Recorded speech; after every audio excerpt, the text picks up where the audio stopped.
Amazing. I am so sad those jams had to go away because I was absolutely loving our hold music there, you guys. Hi, welcome. I am Meghan Jones. Thank you so much for tuning in to Industry Exchange. As you guys already know, our mission here at RAW is to provide tools, resources, exposure, and education to our community. So we are doing none other than that today with our live chat series, Industry Exchange, our fourth one. What's up? I know, I'm super excited. And so monthly, of course, we're inviting industry professionals inside our headquarters here to offer up, share their stories, some advice based off of their, their personal expertise. So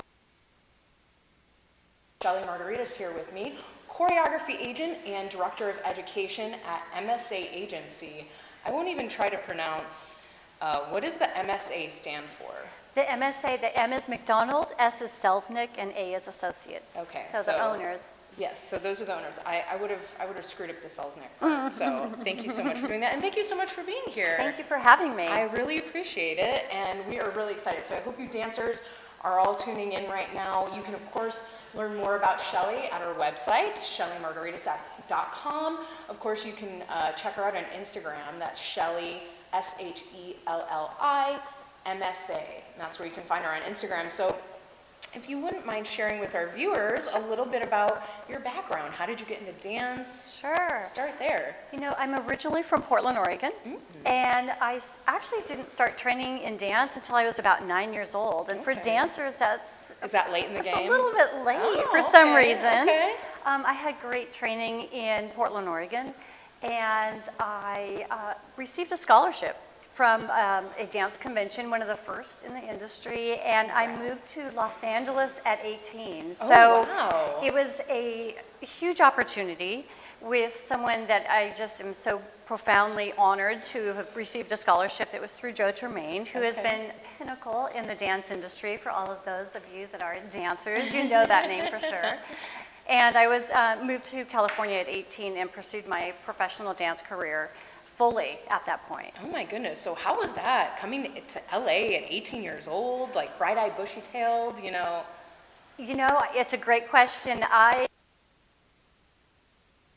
Artists that come and move to pursue their career. I was 18. I was bright-eyed, bushy-tailed. Yeah. I thought I knew everything. And I came to realize that, connecting with the dance community was so important. I had great people around me. I think that's what is so amazing about the dance industry is when you say, I'm a dancer, this industry embraces you, and I love that about the dance community.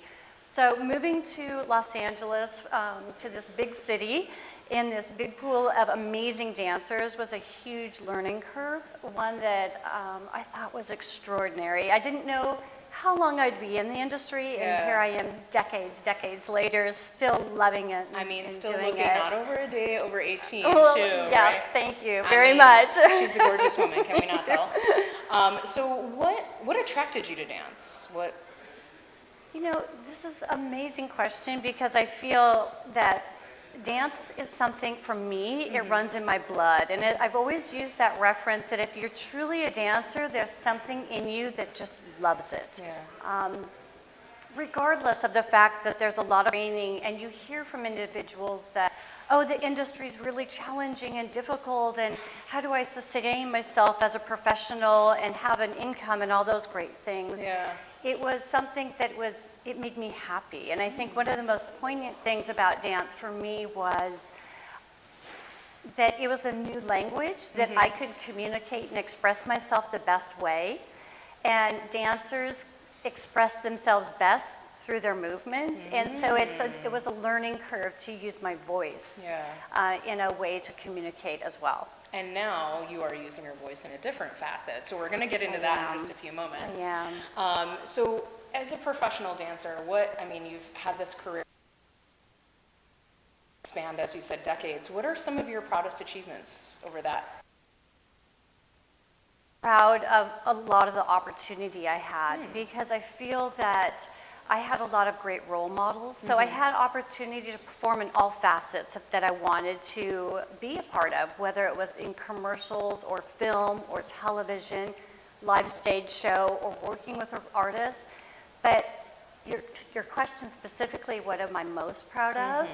And I was able to be a dancer for the USO. And so performing for the military on aircraft carriers was something I'm very, very proud to have been able to do. That's crazy. It's amazing to be able to perform for those that are protecting our country. Definitely. And as I became older, I realized how profound that was, and what a gift it was to be able to perform with them and to be on those aircraft carriers and see what they do on a daily basis was incredible. I mean, the fact that you, like, yeah, it's one thing to perform, but then you're like, oh, you just did it on an aircraft carrier, no big deal, It's you know. crazy. Wow. So then how did you transition to the business side of things? Because, you know, as we said, for those that are just joining us, Director of Education and Choreography Agent. So how did that happen? Well, I feel at quite a young age, but I had been performing quite a bit from the time that I was 14 until I was about 24. Oh, wow. And I had some injuries. I had a hip that was going a little wonky on me. And I was fascinated, though, with the business side of the industry. So after I was working in a show in Japan that I loved, I came back and had some injuries, and I thought, I want to stay in this business. Right. And that's exactly what I applied, and I started working as an assistant at 20th Century Artists, which is an agency for actors. Okay. And I learned a wealth of information regarding the business practices and how to handle those practices and how to communicate. But then I eventually had the opportunity, full circle, to go back and work with Joe Tremaine as his associate director and running his convention for over a decade. So I really feel the business skills that I learned in working on how to get projects in line, how the contract end of it, how to address the creative and keep an equal balance really helped dive into the business area. I still am, which... Yeah, I mean, and I can see that, especially, you know, with dancers, how we were kind of discussing before this, just kind of the evolution of dance, of representation for dancers, and the opportunities for dancers, how much that's expanded as well. So that's very interesting that you've been able to kind of ride that wave, see everything that's there. So from the being an agent, but then kind of dipping your toe into the education pool, when did that come into play? I had been traveling on the road for literally, it's amazing for me to say this, about 24 years. And I was traveling approximately 36 to 42 weeks out of the year. Whole year? It was a lot. It was a lot. I don't know if you guys know math. I know very little, but that's a lot. Which I loved. I was able to see every part of the world that, almost, and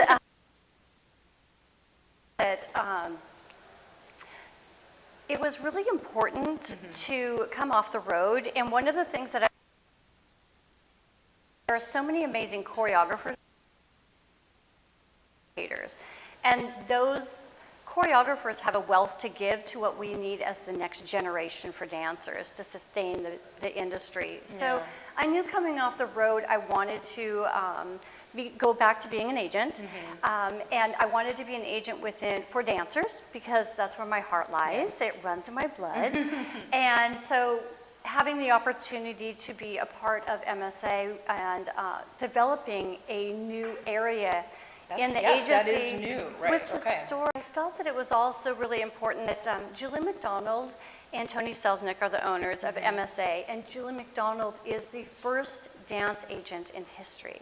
Whoa. So it just seemed seamless these are pioneers in the industry, to pioneer a new division that would encompass full circle what artists can do in the dance lane. And from a director, from a choreographer, a dancer, they are and to balance those careers, we felt it would be really important to have a division that could balance those careers. That's amazing. And so, I mean, again, just like really makes sense to kind of streamline all those things, right? Because one thing affects the other. It so does. it just being able to kind of have your finger on the pulse of all of that. It does, and it also provided us the opportunity to work with the conventions and the workshops and the studio owners to give them more one-on-one on how it is to work with representation. If they are creating the next generation of dancers, our communication with the studio owners and the conventions, that's a closer bond that makes more sense. I know that when I started in the dance industry, it was very foreign to know how industry, and that's very concerning for parents and for and teachers to for advise any 18-year-old on. coming out to LA wanting to know. Right, right. Help me, help. So this gave arm to guide in that range as well. Well, that's amazing. So for those of you guys just turning in, we are here speaking with Shelli Margheritis, again, Choreography Agent and Director of Education. So you guys feel free to ask Shelli any questions. We already have one over here. Make sure you hashtag Raw Artists, hashtag Industry Exchange. That's where you can find us out there. So we have a question coming to us. How can artists network to collaborate with other artists? So what do you think some of the best ways are to kind of network, to be able to collaborate? I think, what an amazing question, because in this industry, networking and rapport with other artists that do similar things is so important, incredibly important. We now are in an environment that we have social media and internet, and making sure that you are making good choices that is reflective to who you are. Okay. So instead of trying to be like an artist that you are trying to emulate, just be who you are and understand what assets you as an artist, a certain skill set, do you have a certain message, do you have a certain passion or charity that you're connected to? Those are all really good lanes to consider in using your social media avenues to explore, and that broadens the scope. Also do your research. There's a lot of programs out there that may not be as savvy on social media, so doing your research really is going to help hone in areas that you're going to connect most. Amazing, yes, because that's super smart. I think sometimes people get intimidated or, like you said, maybe hung up on being this certain type because yes, but only that person can be that person. Correct. So, that is absolutely correct. You can't do anything to change that, unfortunately, but you have strengths. Find them, use them, hone them. Right. I think it's also important as artists are younger, they know that they should have a brand and all these details that seem overwhelming. And my advice would to be breathe. You know who you are and start to explore those areas, but know that you have time. That will evolve as you mature. That will evolve as you make connections. It's not going to happen overnight. Right. And so be the best version of yourself for who you are at this point. And explore, just research on who you connect to.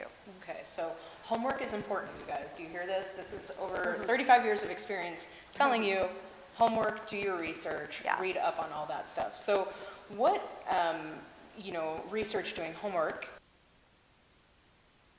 or that do you recommend that performing artists seek? Is it going to classes? Is it, Absolutely. I feel going to class is essential, but I think most importantly is staying consistent in going to class. You want to stay consistent in honing your technique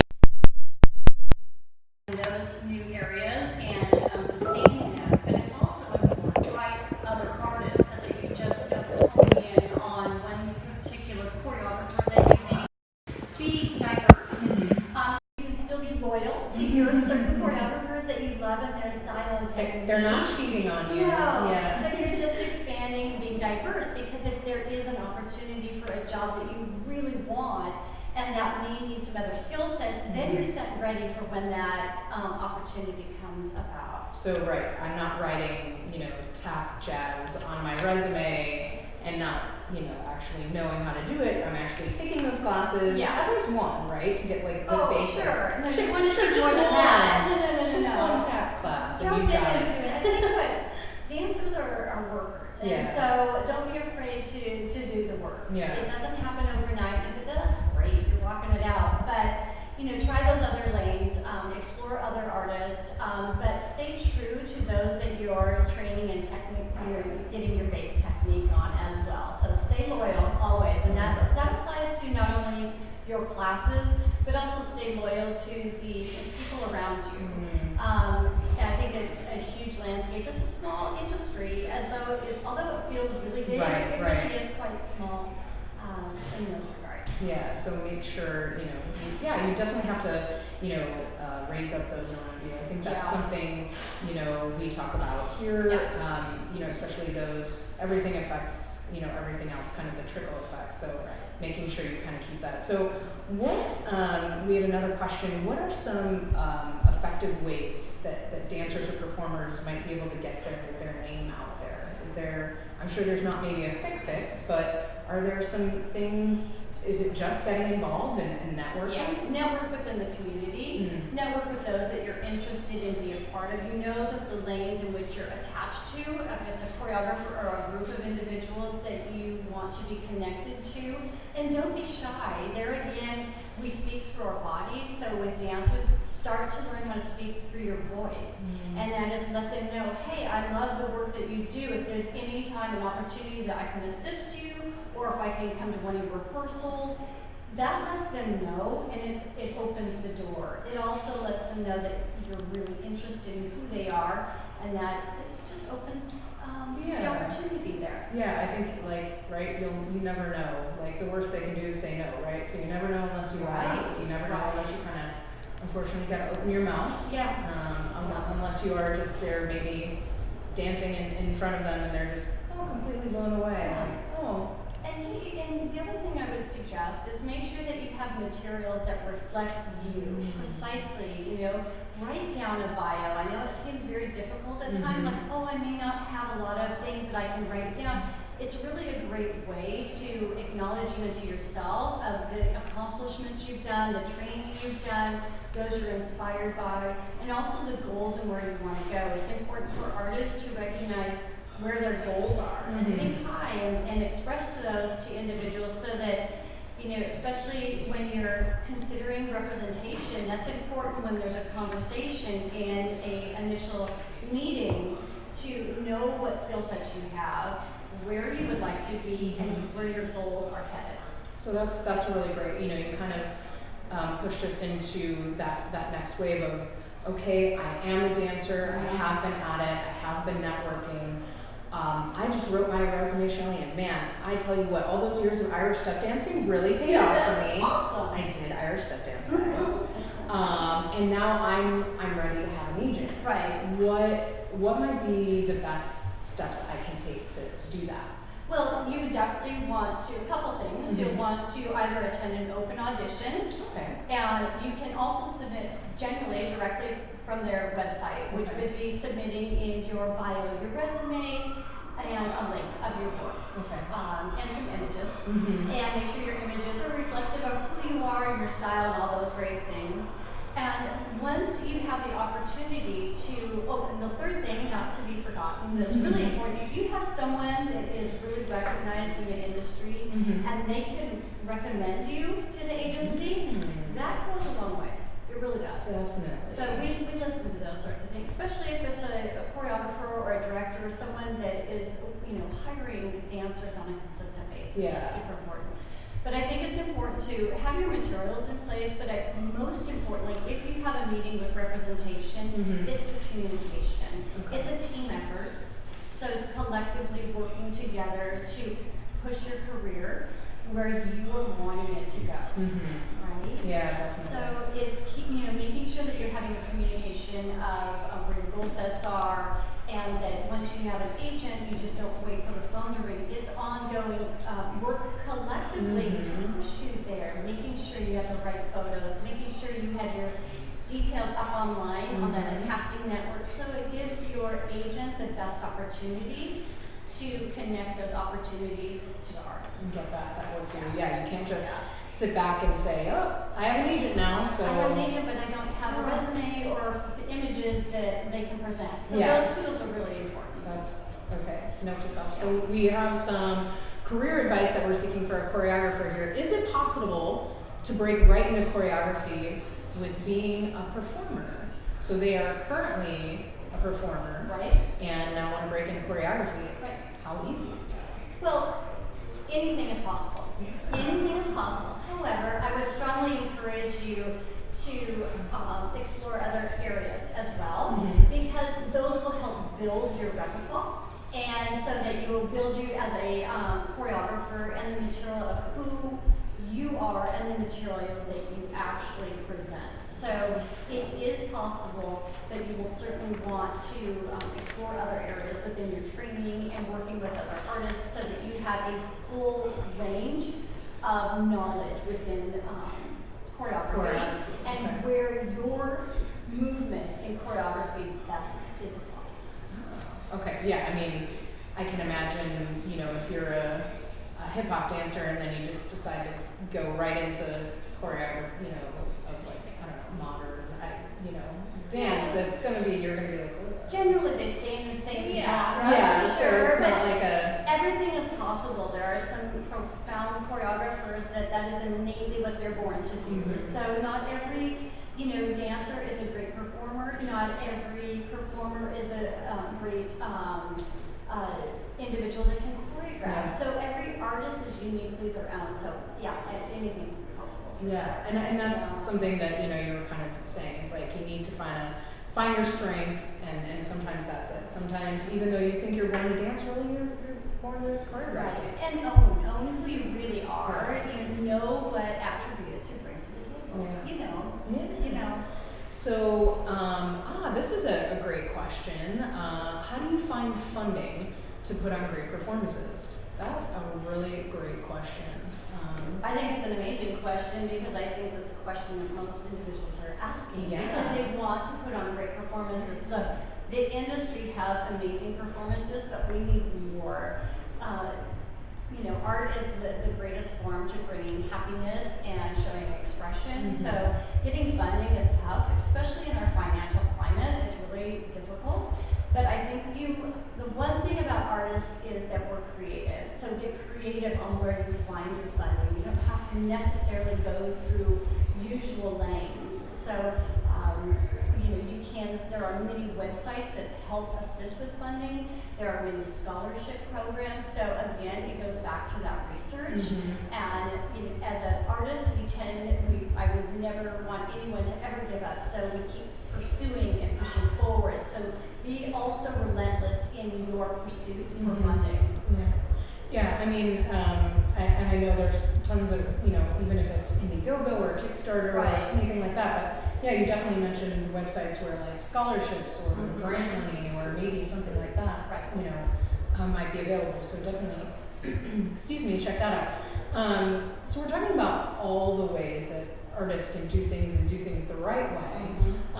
But is there ever a time where you think maybe the dancers or performers go wrong, or maybe a faux pas that you've seen time and time again?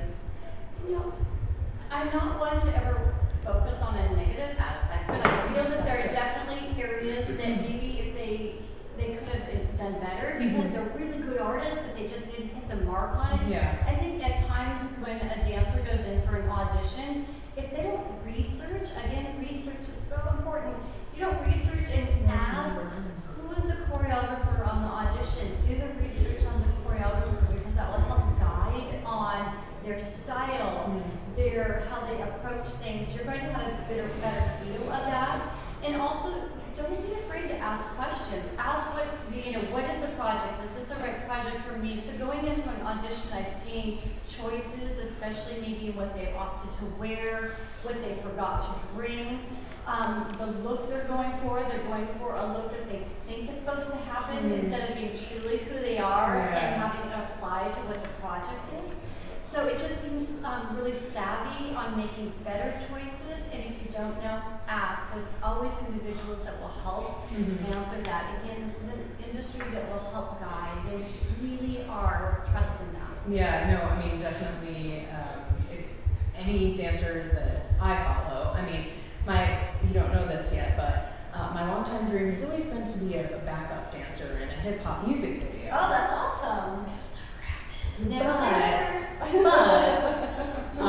and that's one thing is, you know, I do have dancer friends, and man, anytime anybody wants to do anything or pursue anything or has anything, they are right there to support. They are right there to rally in whatever possible way. So I think that definitely is a sense of community. I feel more so than others because I feel that way. I do. Also because, you know, when you're dancing, you're feeding off another person too. You know, I think, or if you are in that setting, it's like you're feeling their energy. Well, that leads me to another area, and that's when you do go into an audition or another, watch your energy. Keep your energy. Don't pull someone else's energy down because you're apprehensive or scared. Yeah. Bring that energy up. Support one another. That's going to resonate also to those that are holding the audition, because that will say, oh, they're a team player. Look, they're connecting to them, and they're not overwhelmed by insecurity. They're solid in what they bring to the table for the audition, and they're also helping the other dancers. So keep your focus on what you're doing in the audition, but if there's a need for help, or be kind. I think we're missing a lot of that in the world. But on a more specific note, dancers, there are many dancers that are vying for the same position. It may not be your moment for that given audition, so be kind. Things may shift for that person that just got the job, may be hiring you next time. Right, yeah. So it can happen in that manner. That's amazing. You guys, remember to, if you want to check out Shelli, go to Instagram, Shelli MSA. That's where you can find her, and that's SHELLI. Of course, you can go to her website too. We're going to have all that information for you later in our little bio. You can check it out. Is there any last little bit of information, little glimmers of, because you do have a really great book, maybe a quote or something you want to leave us with. So she's also an author, guys. Can you believe this? This is amazing. And she has 3 books out, 2 of which are geared towards dancers, those just starting out maybe in a collegiate level, and then also on the business level as well. So a guide to kind of making it in the business world. But you also have a really cute quote book as well that I thought was just really nice. I love a good quote, first off. Pinterest, perfect for that. So, but is there any last little bit of information that you want to leave? I do. I think for all the artists out there, pursue what you love. It's a gift that you have art in you. Many people that don't resonate toward that as much, so it's our responsibility as our artists to share that feeling and that emotion and that expression. And we're always, as artists, very, very hard workers, and that's okay. Pursue, work hard, have fun, and enjoy, and know that, always that this industry is a gift, so embrace it. Awesome. Oh my gosh. I'm getting chills over here, guys. Thank you so much for joining us today. This was beyond amazing. Of course, we're going to be back here next month, July 31st. We have another great guest for you guys here at Industry Exchange. Those hashtags, y'all, we love them. Hashtag Industry Exchange, okay? Make sure we'll have all the information for you to check out Shelli. And you can go to Amazon, get those really great books that I was talking about. But we'll be back here. So for more information, you can also go to rawartist.org. Thanks you guys for watching and tuning in. Thank you. Bye.